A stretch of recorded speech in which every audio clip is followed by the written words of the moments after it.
नमस्कार दोस्तों, आशा करता हूँ कि आप सब अच्छे होंगे। Welcome to my YouTube channel. आज हम बात करेंगे माइग्रेन के बारे में।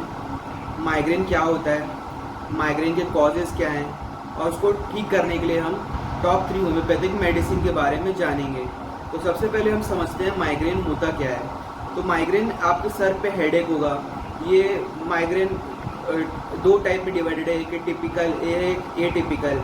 जो कॉमन माइग्रेन के सिम्टम्स होते हैं, जो टिपिकल हेडेक है, तो अगर और जो आपको हेडेक हो रहा है, आपको उसके साथ वॉमिटिंग की फीलिंग आ रही है, नॉजिएटिक फीलिंग आ रहा है आपको, और जैसे ही आपको वॉमिटिंग फीलिंग आ रही है, आपने वॉमिट कर दिया, उसके बाद आपको रिलीफ मिल रहा है, आपको माइग्रेन का जो हेडेक है वो आपको कुछ समय के लिए आराम मिल गया है, तो ये टिपिकल टाइप में आ जाता है। उसके बाद एक अटिपिकल, तो उसमें आपको हेडेक बना रहता है, एक पीरियोडिकली होता है। आपको एक इंटरवल में आएगा, उसके बाद एक इंटरवल के बाद ये फिर चला जाएगा। तो ये अटिपिकल में आ गया। हेडेक आपको बना रह रहा है, बहुत सर फटने जैसा आपको दर्द हो रहा है, तो ये हो गया आपका एटिपिकल में। सो बात करें हम इसके कॉज की, तो उसका ऐसा कोई स्पेसिफिक कॉज नहीं होता है, बट अगर जनरली ये फीमेल्स में देखा गया है और उनको होता है क्योंकि वो अगर स्ट्रेस के कारण, पहले तो कंडीशन हो सकता है स्ट्रेस के कारण, आपके बहुत ज़्यादा स्ट्रेस लेना, बहुत कोई चीज़ को देर देर तक सोचते रहना, उसके बारे में चिंता करना, तो वो एक कॉज होता है। नींद पूरी नहीं होना, लैक ऑफ स्लीप का एक कॉज होता है कि आप नींद पूरी नहीं हो रही है, प्रॉपर आपका नींद पूरा नहीं हो रहा है, तो उसके कारण आपको ये कॉज हो सकता है कि हेडेक कॉज करता है आपको। फिर प्रॉपर डाइट नहीं लेना, इंटरवल ऑफ टाइम में आप डाइट नहीं ले रहे, तो उसके कारण भी हेडेक होता है। सो ये कॉज है। ऐसे कई सारे फैक्टर्स होते हैं जो आपको माइग्रेन का कॉज।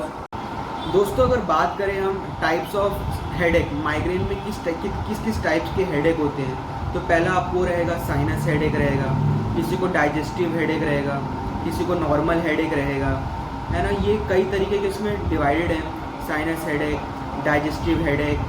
तो किसी को ट्राइजेमिनल न्यूरैल्जिया है, तो उसके कारण भी हेडेक होता है। तो ये इसमें डिवाइडेड है। राइट साइडेड किसी को माइग्रेन है, किसी को लेफ्ट साइडेड है, किसी को होल हेडेक है। तो ये हो गए माइग्रेन के टाइप्स। फिर बात करें हम कि वो माइग्रेन को ठीक करने के लिए होम्योपैथिक मेडिसिन, तो अगर आपको माइग्रेन है और वो राइट साइड में है, आपको राइट साइडेड में यहाँ से लेके पीछे से चालू हो रहा है आपको, और यहाँ पे आपको आ रहा है माइग्रेन, यहाँ तक आपको माइग्रेन का पेन है आंखों के इसके आईब्रोज के टिप पे, तो उसके लिए सबसे अच्छी मेडिसिन है सैंग्यूनेरिया कैन। इसको आप सैंग्यूनेरिया कैन 30 आप ले सकते हैं, 2 बूंद सुबह 2 बूंद शाम को। बहुत अच्छी मेडिसिन है। अगर आपको राइट साइडेड के नेज़ल में कंजेशन है, नेज़ल पॉलिप है, और आपको साथ में राइट साइडेड बहुत सर फट रहा है, अनबियरेबल पेन है, एकदम ऐसा लग रहा है अब तो सर फटा ही जा रहा है, तो उसमें सैंग्यूनेरिया कैन बहुत अच्छी मेडिसिन है। आपको जो नेज़ल कंजेशन है, आपको जो सर फट रहा है राइट साइडेड है, तो उसमें ये बहुत अच्छी मेडिसिन है। साथ में अगर हम दूसरी होम्योपैथिक मेडिसिन की बात करें, जो इसके जस्ट अपोजिट है, सैंग्यूनेरिया कैन के जस्ट अपोजिट एक होम्योपैथिक मेडिसिन जो लेफ़्ट साइडेड में एक्ट करेगी, वो है स्पाइजेलिया। स्पाइजेलिया मेनली सैंग्यूनेरिया कैन की जस्ट अपोजिट मेडिसिन है। ये लेफ्ट साइडेड में काम करती है। अगर आपको लेफ़्ट साइडेड से लेके यहाँ तक आपको पेन आ रहा है लेफ़्ट साइड में, तो उसमें आप सैंग्यूनेरिया के अपोजिट मेडिसिन स्पाइजेलिया यूज़ कर सकते हैं। अगर आपको लेफ़्ट साइड में नेज़ल कंजेशन है, एक नाक आपका लेफ़्ट साइडेड का बंद रहता है, तो उसमें आप स्पाइजेलिया यूज़ कर सकते हैं। बहुत अच्छी मेडिसिन है लेफ़्ट साइडेड के एक्शन के लिए। तो ये इसको भी आपको सेम उसका ही डोजेज रहेगा, 2 बूंद सुबह 2 बूंद शाम को। अगर आपको आराम मिलता है तो आप इसको आगे कंटिन्यू कीजिए 2-3 महीने तक, आपका माइग्रेन की दिक्कत परमानेंटली क्योर हो जाएगी। तो ये बात होगी उसके लेफ्ट साइड की। बट आपको अगर दोनों साइड से हो रहा है, जैसे कि आपको हेडेक यहाँ दोनों पूरा ये हेड का सामने का हिस्सा आपका आ रहा है, तो उसमें आप आयरिस वर 30 आप यूज़ कर सकते हैं। बहुत अच्छी मेडिसिन है आयरिस वर। आपको पूरा सर में हेडेक है, इसका अगर सिम्टम्स की मैं बात करें पिकुलरिटी के हिसाब से, तो इसमें है कि अगर आपको जीआईटी में आपको गैस्ट्रो प्रॉब्लम आ रहा है, फ्लैचुलेंस आ रहा है आपके पेट में, उसके कारण आपको हेडेक आ रहा है गैस्ट्रो प्रॉब्लम के कारण, तो उसमें आयरिस बहुत अच्छी मेडिसिन है, बहुत अच्छा एक्ट करती है। तो आप उस कंडीशन में अगर आपको गैस्ट्रियल हेडेक आ रहा है तो उसमें आयरिस वर्क बहुत अच्छी मेडिसिन है। तो ये पीछे से इसका एक्शन चालू होता है और सामने की तरफ आता है आंखों के ऊपर जो आपका हेडेक बना हुआ है, तो उसमें आयरिस वर्क बहुत अच्छी मेडिसिन है। आयरिस 30 आप लीजिए नियमित रूप से, 2 बूंद सुबह 2 बूंद शाम को, बहुत अच्छा मेडिसिन है, अच्छा इसका एक्शन है।